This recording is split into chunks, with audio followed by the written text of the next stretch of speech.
귀한 새벽 오신 여러분 주님의 이름으로 환영합니다. 정말 잘 오셨습니다.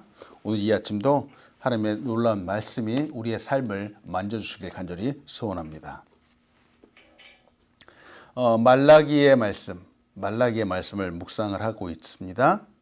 우리가 믿고 섬기는 하나님은 정말 특별하신 분이죠. 신 중에 신입니다.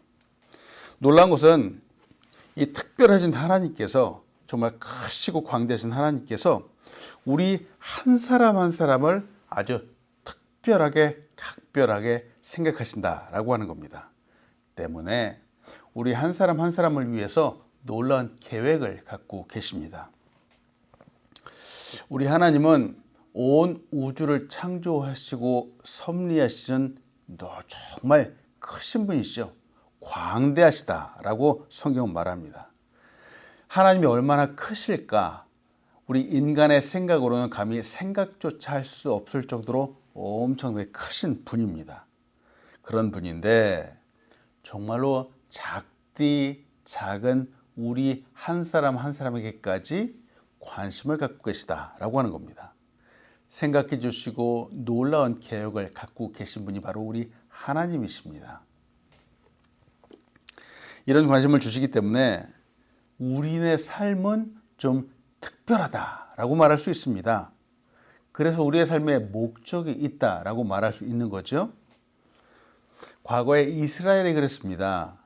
하나님은 그들을 불러서 선민으로 삼아주셨죠.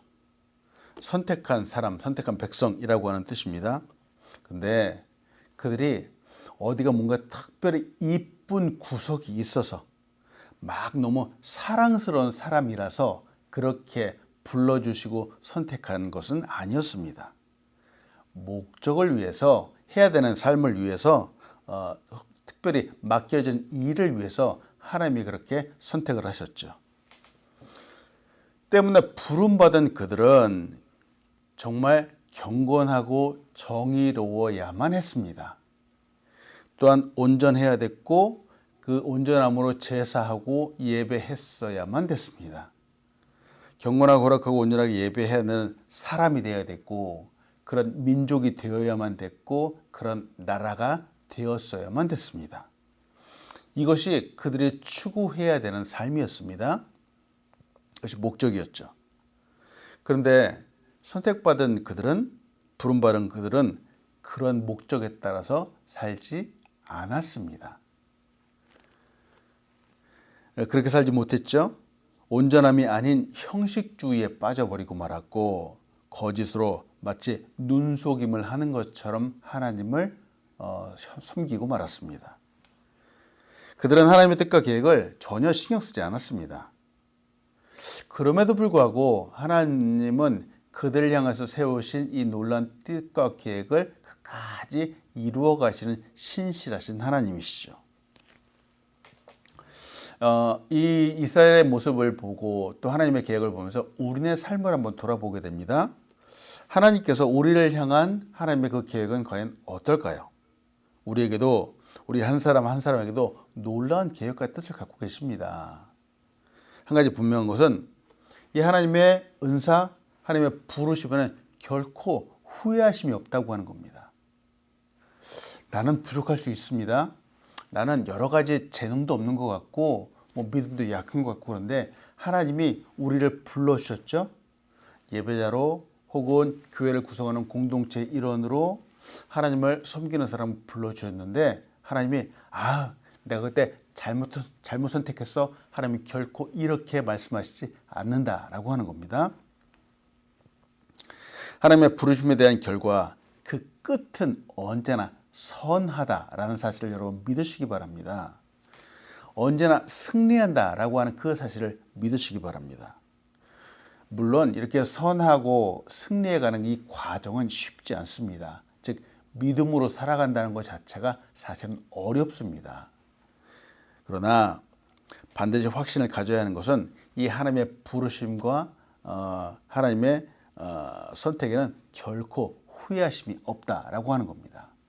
이 말씀을 어디에서 말하는가? 성경 로마서 11장 29절에서 우리에게 말합니다. 로마서 11장 29절 하나님의 은사와 부르시면 후회하심이 없느니라 하고 분명히 우리에게 말하고 있습니다. 때문에 여러분, 우리가 하나님을 믿게 된 것, 그래서 우리가 하나님을 섬기는 것, 거기에는 결코 하나님의 후회하심이 없다라고 하는 거예요. 하나님은 언제나 정말 잘했어 라고 우리에게 말씀해 주신다라고 하는 겁니다.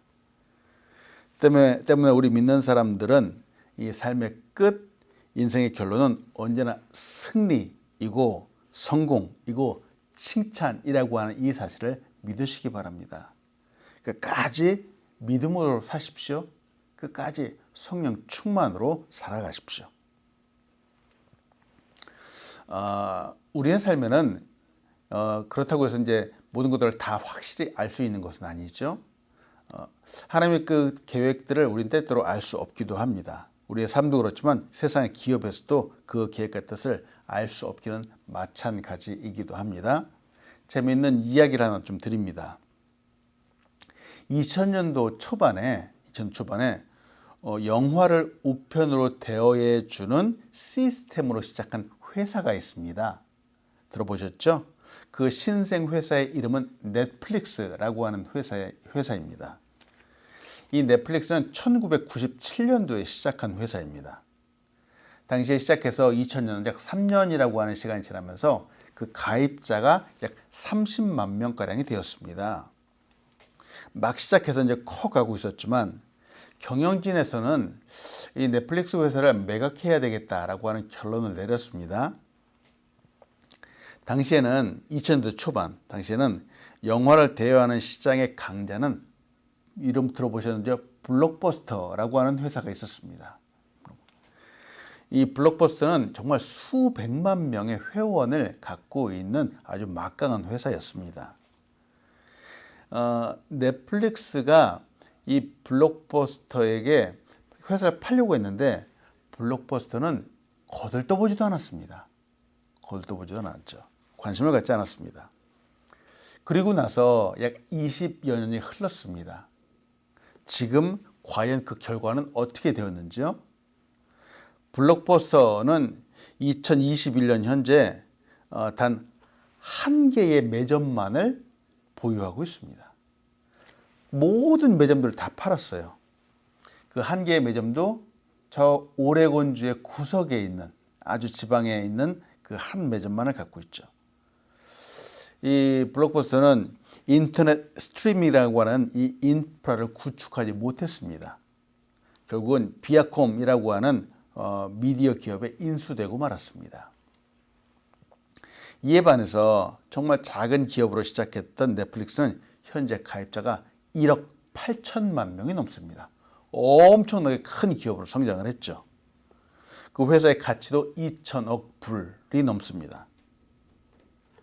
과거에는 모두가 알던 블록버스터가 지금은 아무도 모르는 과거의 기업이 되었습니다.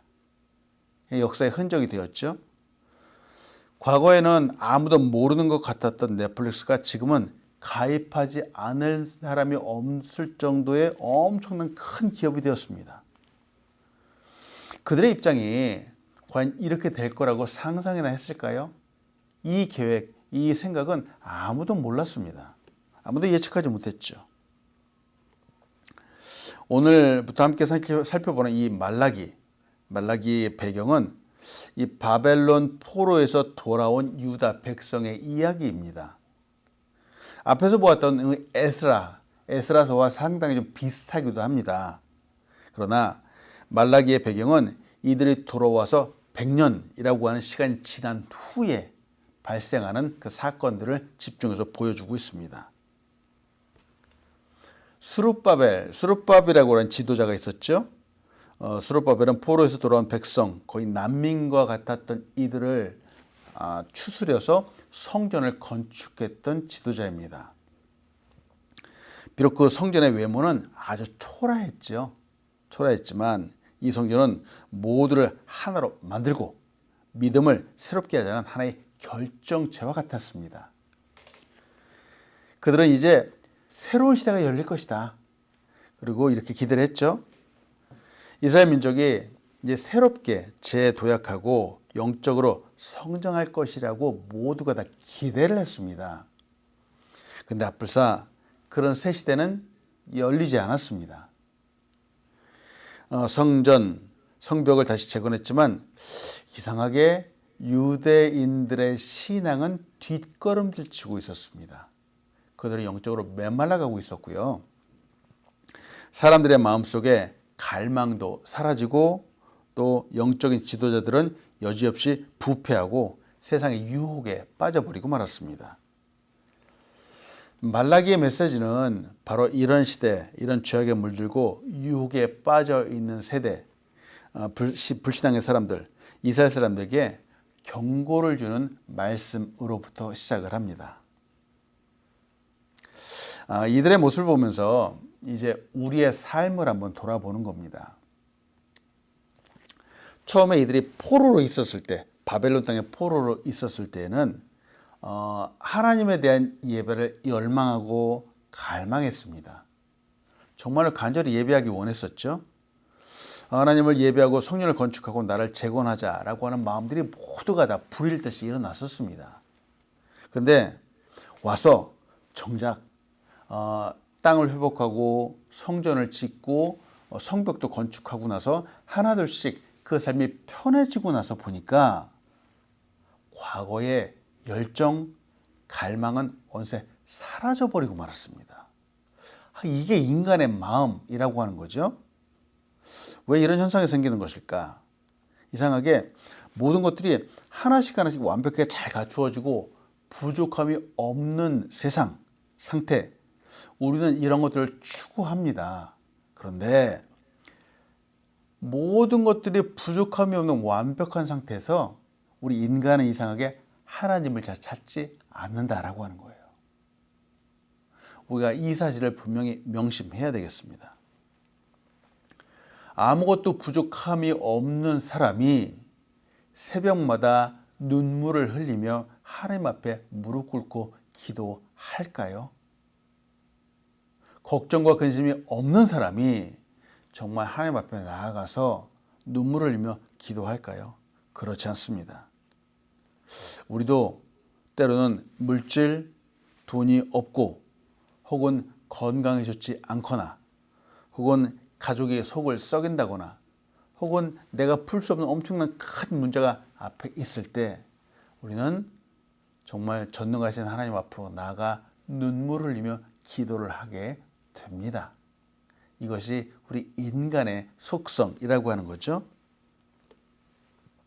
그래서 여러분, 우리의 삶에 적절히 가난하기도 하고 적절히 문제가 있기도 하고 적절히 걱정도 있는 삶, 그래서 기도할 수밖에 없다면, 하나님 앞에 무릎 꿇을 수밖에 없다면 여러분, 이것이 축복이라고 하는 사실을 믿으시기 바랍니다.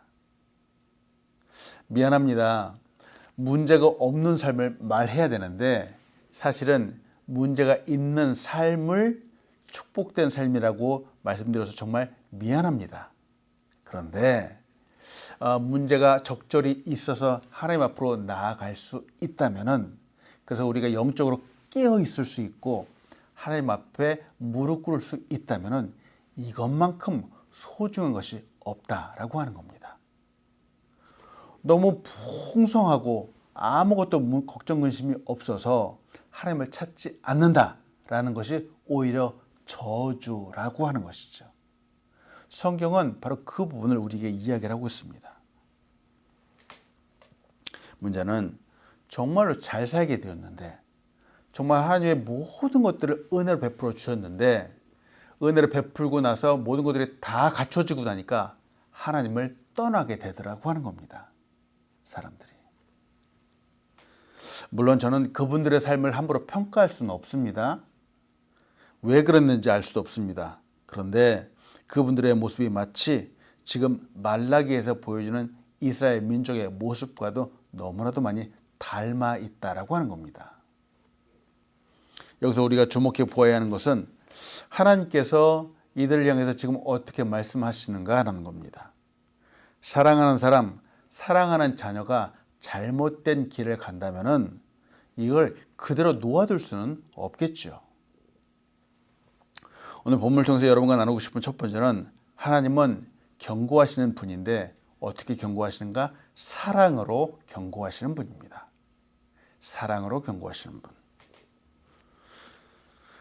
잘못된 길을 가고 있는 자녀를 부모는 당연히 혼을 냅니다. 또 충고하고 바른 길로 가도록 인도합니다. 하나님은 역시 그릇된 길을 가고 있는 당신의 백성들, 당신의 자녀들을 그냥 그대로 놓아두지 않으십니다. 왜? 사랑하시기 때문에 그렇습니다. 오늘 말라기 1장 1절은 우리에게 이렇게 말하죠. 여호와께서 말라기를 통하여 이스라엘에게 말씀하신 경고라. 이렇게 시작하죠. 경고. 하나님은 말씀을 주시는 분입니다. 사랑의 이야기, 구원의 이야기, 악인의 심판의 이야기 등등 말씀을 계속해 주시고 그 말씀을 이루어 가시는 분인데, 근데 오늘 본문을 보면은 선지자를 통해서 사랑하는 사람에게 주시는 말씀이 바로 경고라고 하는 겁니다. 경고. 여러분, 경고가 많이 쓰이는 곳이 있습니다. 어디에서 경고가 많이 쓰이는지요? 운동 경기에서 경고 많이 쓰입니다.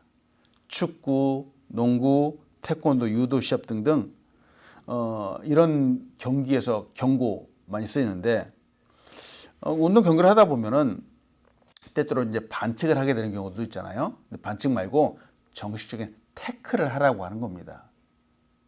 태클을 걸어서 상대방을 넘어뜨리거나 정식으로 한다면은 누가 경고를 주겠습니까? 그런데 그렇게 하지 않고 상대방에게 위협을 주면서 합법적인 방법이 아니라 다른 방법으로 뭐 공을 빼앗는다거나 혹은 정말 위협을 준다면은 심판은 이 상황을 보고 경고를 줄 수밖에 없습니다.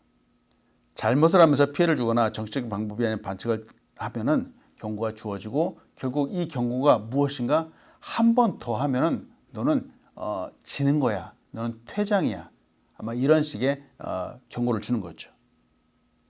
경고를 한다라고 하는 얘기는 지금 이 행동이 잘못되었다라고 하는 것을 말하는 겁니다. 잘못을 범하지 말라라고 하는 거죠.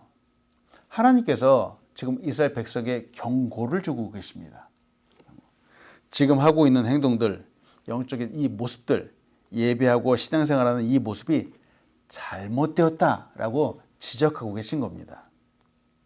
이 잘못을 돌이키라라고 하는 권면입니다. 이 하나님의 경고에는 특징이 있습니다. 바로 사랑에 근거하여서 말씀을 하신다라고 하는 겁니다. 사랑하지 않는다면 그냥 혼내면 됩니다. 혼내면 되고, 잘못을 하면 그 관계를 그냥 가차없이 끊어버리면 됩니다. 근데 하나님께서는 이스라엘 향하여 사랑의 마음을 늘 갖고 계시죠. 하나님의 사랑이 없었다면 그들이 타락을 하건 북을 치건 장구를 치건 하나님은 전혀 신경 쓰지 않으실 겁니다. 마치 이방 나라처럼 말이죠. 근데 사랑하는 사람들이기 때문에, 하나님께서 선택한 사람들이기 때문에 그들 하나하나가 다 신경이 쓰이는 겁니다. 그냥 가만히 두고 볼 수 없는 것이죠. 그래서 하나님의 말씀은 바로 경고의 말씀입니다. 그리고 그 속에는 바로 사랑의 마음이 포함되어 있는 겁니다.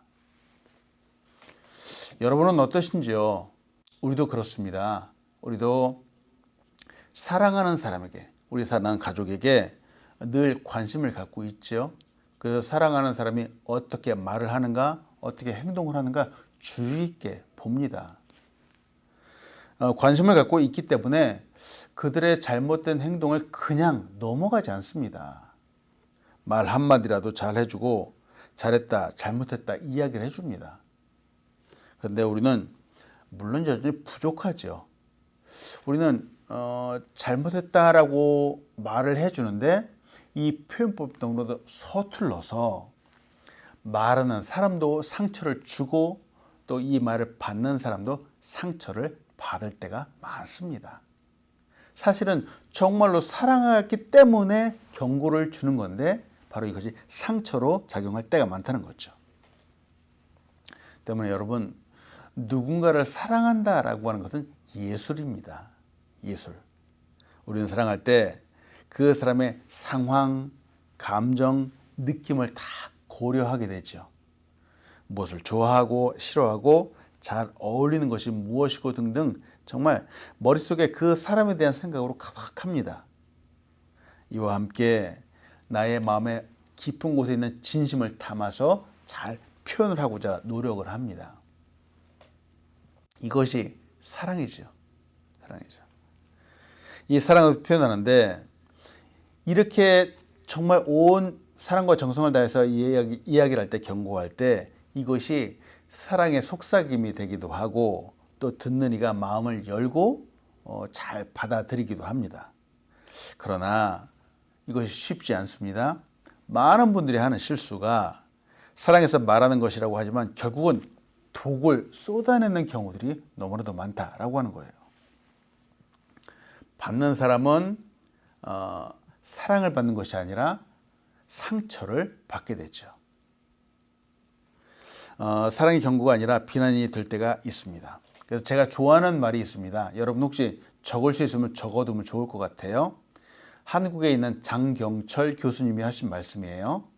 저는 이 말을 들으면서 참 많이 공감이 되었습니다.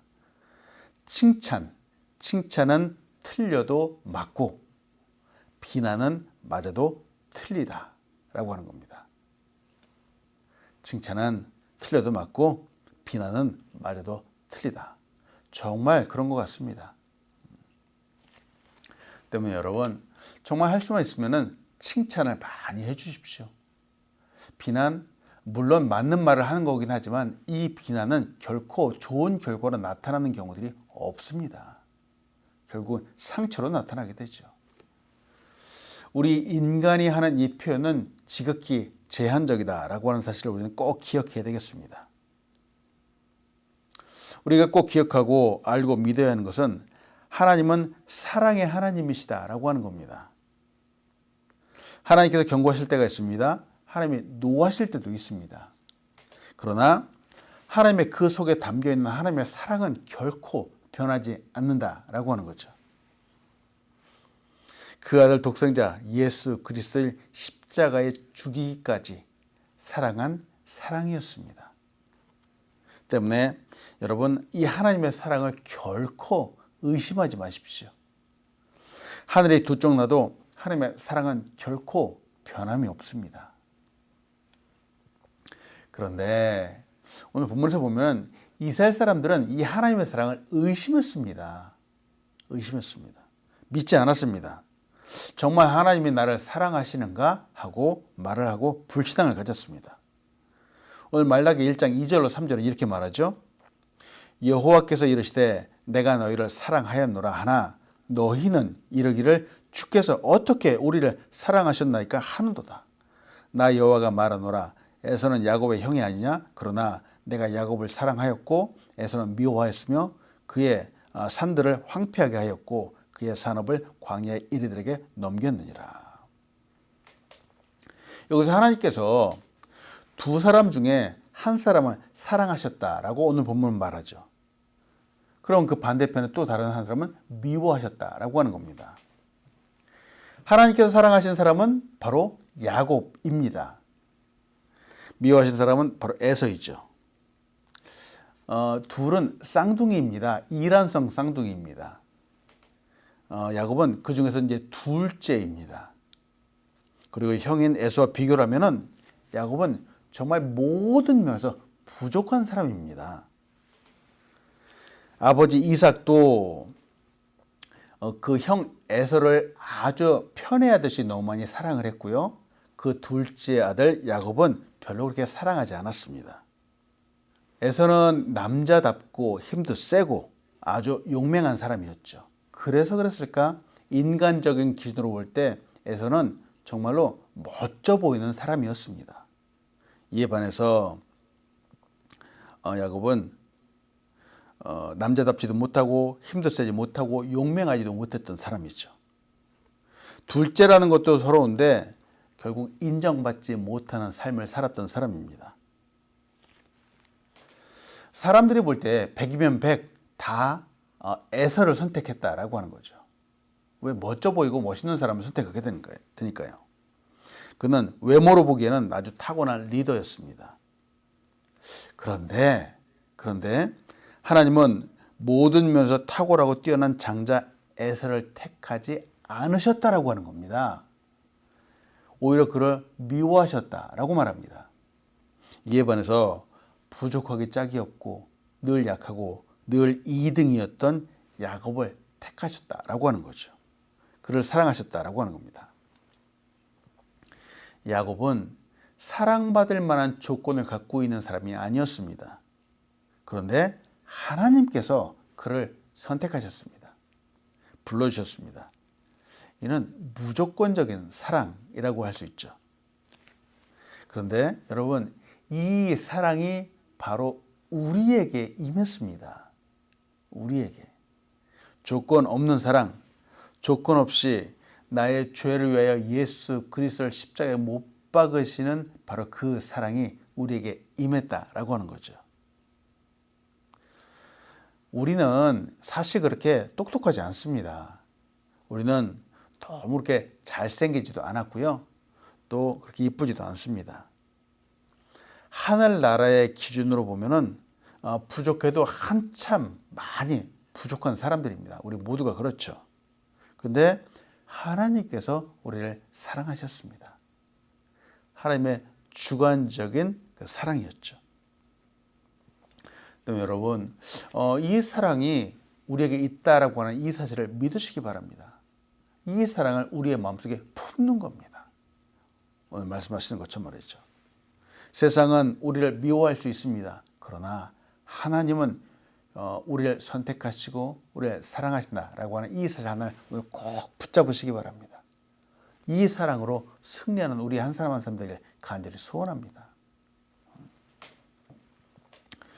두 번째로 나누고 싶은 것은 하나님은 전능하시고 크신 분이라고 하는 겁니다. 하나님은 전능하시고 크신 분. 오늘 말라기서 1장 4절로 5절은 이렇게 말합니다. 에돔은 말하기를 우리가 무너뜨림을 당하였으나 황폐된 곳을 다시 쌓으리라 하거니와 나 만군의 여호와는 이르노라 그들은 쌓을지라도 나는 헐리라 사람들이 그들을 일컬어 악한 지역이라 할 것이요 여호와의 영원한 진노를 받은 백성이라 할 것이며 너희는 눈으로 보고 이르기를 여호와께서는 이스라엘 지역 밖에서도 크시다 하리라. 하나님의 집이 있습니다. 하나님께서 거하시는 집이 있는데 하나님의 집은 온 우주입니다. 우주입니다. 우리가 믿고 의지하는 하나님은 성전이라고 하는 작은 곳에 계시지 않는 분입니다. 우리 사람들은 성전이라고 하는 특별한 집을 지었고 그곳에 하나님을 모시려고 하였지만 하나님은 그 작은 곳에 물론 임재하실 수도 있지만 그 작은 집이 하나님과는 어울리지 않죠. 하나님은 그 크심을 넘어서 정말 광대하신 분입니다. 아울러 한 나라만의 하나님도 아니시고 온 세계의 하나님이시고 온 우주의 하나님이십니다. 그런데 이 크신 하나님이 또한 나의 하나님이시기도 합니다. 우리의 하나님이시기도 하죠. 그 크신 하나님은 동시에 작고 작은 나에게 관심을 가지시고 작은 나의 신음에도 귀 기울여 들어주시는 분입니다. 출애굽기 6장 5절 이렇게 말하죠. 이제 애굽 백성이 종으로 삼은 이스라엘 자손의 신음소리를 내가 듣고 나의 언약을 기억하노라. 하나님이 우리의 작은 신음까지도 들으시는 분이라고 하는 사실을 믿으시기 바랍니다. 하나님은 크신 분입니다. 정말로 온 우주를 다 다스리시고 온 우주를 집으로 삼으시는 분인데 동시에 작고 작은 나의 신음도 들으시는 분입니다. 그래서 기도하자라고 하는 겁니다. 하나님이 우리의 작은 신음, 우리의 작은 목소리, 우리의 기도 하나하나 하나님은 다 들으시는 분입니다. 크신 분이지만 또한 우리를 그 어느 누구보다 헤아리시는 분입니다. 크신 하나님의 헤아리심이 오늘 우리의 큰 능력이 되고 위로가 되고 힘이 되길 간절히 소원합니다. 오늘 말씀을 좀 마칩니다. 마치면서 보고 싶은 것은 하나님은 이 크신 하나님이 우리의 마음도 다 돌보시고 우리의 작은 신도 들으신다라고 하는 것이고요.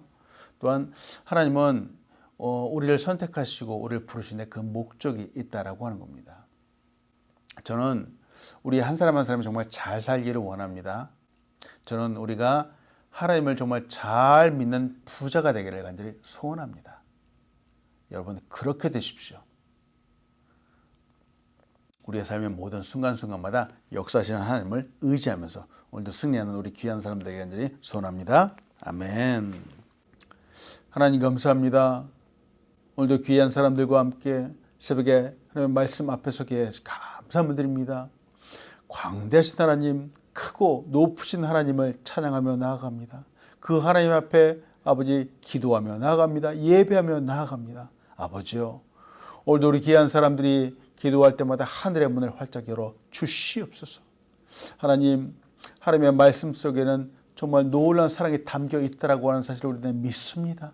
아버지, 우리가 이 하나님의 말씀을 들을 때마다, 이 하나님의 말씀을 볼 때마다, 이 하나님의 말씀을 접할 때마다 아버지, 우리 마음속에 있는 죄악된 것들은 다 떠나가게 인도하여 주시고 오직 거룩함으로, 아름다움으로, 선함으로 우리의 마음을 가득히 채우게 인도하여 주시옵소서. 우리의 삶을 채워나가게 인도하여 주시옵소서. 아버지, 그럼에도 불구하고 우리는 때때로 연약하여서 죄악된 길을 가기도 합니다. 그때마다 돌이켜 주시고 다시 돌이켜 하나님 앞으로 나아가고 다시 돌이켜 하나님 앞에 엎드리는 우리 귀한 권속들 될 수 있도록 인도하여 주시옵소서. 하나님이여, 하나님의 크신 하나님의 그 사랑을 감사함을 드립니다. 오늘도 귀한 사람들의 발걸음마다 함께해 주시고 우리가 기도할 때마다 하늘의 문을 활짝 열어 주시옵소서. 우리의 가정마다 하나님 지켜주시고 아버지 하늘의 복을 내려주셔서 우리의 가정의 주인이 오직 하나님이라는 사실을 늘 믿고 의지하며 나가는 우리 사람들 될 수 있도록 인도하여 주시옵소서. 건강하게 인도하여 주시고 하나님, 시간이 가고 날이 갈수록 우리의 믿음이 더 굳건해지고 하나님 앞으로 나아가는 함께 이름을 높이는 우리 아름다운 삶이 될 수 있도록 인도하여 주시옵소서. 감사합니다. 사랑합니다. 예수님의 이름으로 기도합니다. 아멘.